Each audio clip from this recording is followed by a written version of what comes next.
There, welcome back to my YouTube channel. As you can see, we have three durians over here. Durians, as we all know, is a king of fruits in Asia.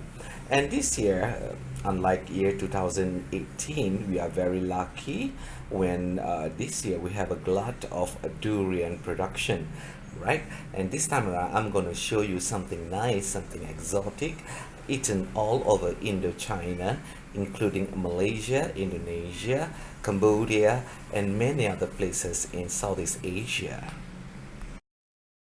We're going to crack open the durian, okay? Be careful of the thorns as usual, okay? We want to check whether the durian is soft or hard. Okay, we wanted something soft like this, right? Put it aside. And if it's hard like this, okay, we do not want to use it. We'll chuck it aside, okay? We'll just be selecting some soft one, right? And in a later part, we'll be peeling the flesh from the seed. Look at that, the smell is still nice, okay? And for your information, I've got this durian from a seller who refused to sell his durian because according to him, it's rather watery, okay? Durian ini berair, jadi peniaga tidak mahu menjualnya kepada pelanggan, jadi diberikan kepada saya secara percuma, alright? Diberikan kepada saya secara percuma, jadi saya fikir lebih baiklah ia ditukarkan menjadi makanan eksotik di Malaysia. Okay. Masih lagi dalam kondisi keras bercampur lembek. Okay. Okay, look at this. Okay, this is just nice, right? Okay, this is soft enough, and these are all hard parts. We'll crack open the other one. Okay.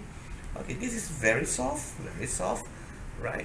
Can be used for our fermented durian. Fermented durian has a long history in Asia.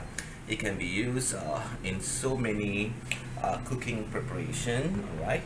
We have the famous masak lemak tempoyak, all sort of masak lemak tempoyak. And if you remember, Mark Wien was here last year to inspect tempoyak to be eaten with budu and some young mangoes. Okay, this is just nice, It's very soft, all right? Okay, it's also soft. Put it aside. So in a later part, I'll show you how do we peel the skin, the flesh from the seed. Okay, sebentar lagi kita akan tunjukkan bagaimana kita akan asingkan isi durian dari bijinya untuk dijadikan tempoyak. Here you go. Here you are. This is very soft and very nice. In fact, I think this is still edible just by its own. All right. Aside from wanting soft flesh of the durian, we will also not want to get something like this. This is unnecessary for our recipe. We're gonna chuck it aside.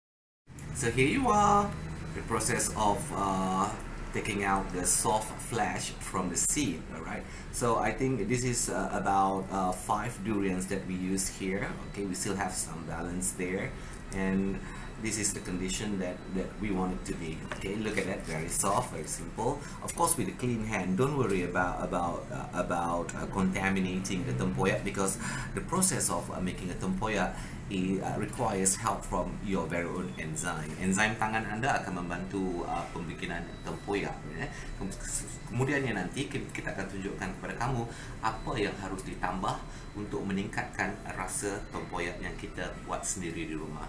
Tempoyak, untuk pengetahuan anda, suatu ketika dulu di Malaysia banyak terdapat di negeri Perak ya. Sekarang tempoyak ada di mana-mana negeri sahaja.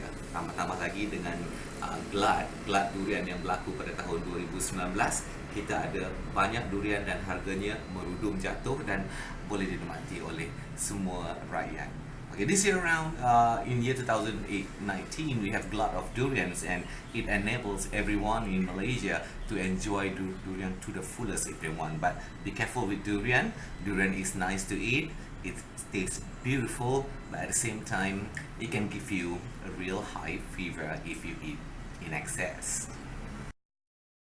Alright, a flash of durian, the soft part. We have gathered from 5 durians, okay, half of the container. Why half of the container? Because we're going to leave it for a few hours in a room temperature, because when it started to ferment, it will rise till full. Alright, we'll show you later when it rises. So this is the result after almost 24 hours of fermentation at a room temperature. Ini merupakan proses fermentasi yang ditinggalkan selama hampir 24 jam. Kalau kamu boleh lihat daripada tengah, dia sudah naik hampir ke atas ya. Okey, jadi kita akan melihat proses fermentasi yang seterusnya. Okey, fermentasi seterusnya kita akan meletakkan 1 sudu garam ya. A tablespoon of salt, alright? We just pour it on top of it. Okay, and I'm using apple cider to ensure that it has a good taste, okay, after being fermented for another few hours. Alright, let's say you can choose to put 2, but I'm selecting here to use 3. Saya memilih untuk menggunakan 3 sudu makan cuka apple ya, apple cider. Right, now proses ni tidak berhenti di sini saja, tetapi kita harus menggaul rata ke semuanya. Okey, gas-gas yang telah ditolak ke atas itu akan kembali damai, dan proses fermentasi akan berterusan dengan 1 sudu garam dan 3 sudu cuka apple. Right, and with 1 tablespoon of salt and 3 tablespoons of apple cider. Okay, you want to mix it together until it mixes. Alright, so right after this, you'll be leaving it at a room temperature also outside, not in the fridge, and definitely, okay, it will bring back to the amount that we started. Okay, it will no longer rise up until it has been fermented. Okay, so in case you're wondering what is this, okay, again let me repeat to you, this is a fermented durian, or in bahasa Malaysia we call it a tempoyak.